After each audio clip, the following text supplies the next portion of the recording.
అన్నట్టు గత ప్రభుత్వం మురిగిపోయినాయి ముక్కిపోయినవి పెడితే ఇప్పుడు వచ్చినట్టు రోజుకు ఒక హాస్టల్లో అస్వస్థత గురవడము, పిల్లలు చనిపోవడము, ఇలాంటి వాటిని ఎందుకు రిపీట్ అవుతుంది? 10 సంవత్సరాలు కూడా చాలా హాస్పిటల్స్ నేను చాలాసార్లు వెళ్ళాను. మేము కూడా వెళ్ళాము కదా చాలాసార్లు. ప్రతిపక్షంలో నేను లోపీగా సిఎల్పి లీడర్గా నేను చాలాసార్లు రెసిడెన్షియల్ స్కూల్స్ వెళ్ళి ఆహారం బాగాలేదని, లేకపోతే అక్కడ ఎందుకు మనకి IIIలో ఎన్నిసార్లు ఉద్యమం చేశారు పిల్లలు. ఇవన్నీ చూశారు కదా, అవి రిపీట్ కాకుండా ఎందుకు చొరవ తీసుకోవట్లేదు? అవి రిపీట్ కాకుండా ఉండాలంటే వాటి ధరలు పెంచాలి ముందు. ఆ ధరలు పెంచి అప్పుడు క్వాలిటీ ఫుడ్ వాళ్ళకి అందించగలగాలి. నువ్వు ధర పెంచకుండా క్వాలిటీ ఫుడ్ ఇవంటి తీసుకొచ్చి ఆడిస్తారు. మీరు 10 ఏళ్ళు అది చేయలే. అందుకోసమే మేము ఆలోచన చేసి దాని మీద కమిటీ వేసి స్టడీ చేయించి సైంటిఫిక్గా పెరిగిన ధరలకు అనుగుణంగా మనం రేట్లు పెంచి 40% పెంచాం. కాస్మెటిక్స్కి అయితే 200% పెంచాం. అవి పెంచబట్టే వాటన్నిటిని అధిగమించడానికి అవకాశం ఉంటుంది. ఫుడ్ సప్లై చేసే వాళ్ళు, కూరగాయలు సప్లై చేసే వాళ్ళకి సకాలంలో బిల్లులు ఇస్తే ఈ మురిగిపోయినాయి ముక్కిపోయినాయి సప్లై చేస్తారా?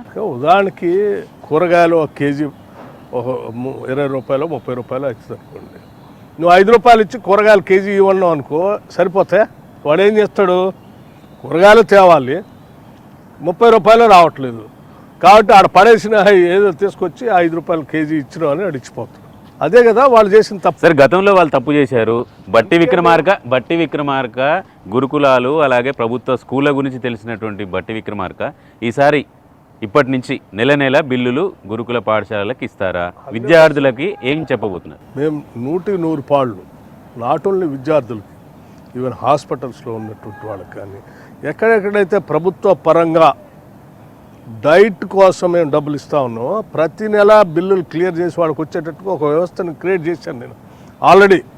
నేను ముఖ్యమంత్రి గారు కూర్చొని ఇప్పటికే చాలా సందర్భాల్లో సామాజిక బాధ్యత పరంగా మనం ఇచ్చేటువంటి డబ్బులన్నీ కూడా గత ప్రభుత్వాల్లాగా నెలల తరబడి సంవత్సరాల తరబడి పెండింగ్ పెట్టకుండా ప్రతి నెల ప్రయారిటైజ్ చేసుకుని వాళ్ళకి ఇవ్వాలనే ఆలోచనతో ఒక వ్యవస్థను ఏర్పాటు చేసుకుంటున్నా. ప్రతి నెల వాళ్ళకి బిల్లులు వస్తాయి. అంటే హాస్టళ్ళకి సంబంధించినటువంటి విషయాలకు వస్తే, ఓన్లీ ఇప్పుడు మీరు చెప్పినటువంటి విషయాలకు వస్తే ఫుడ్ బాగా సప్లై చేయాలనుకుంటున్నారు.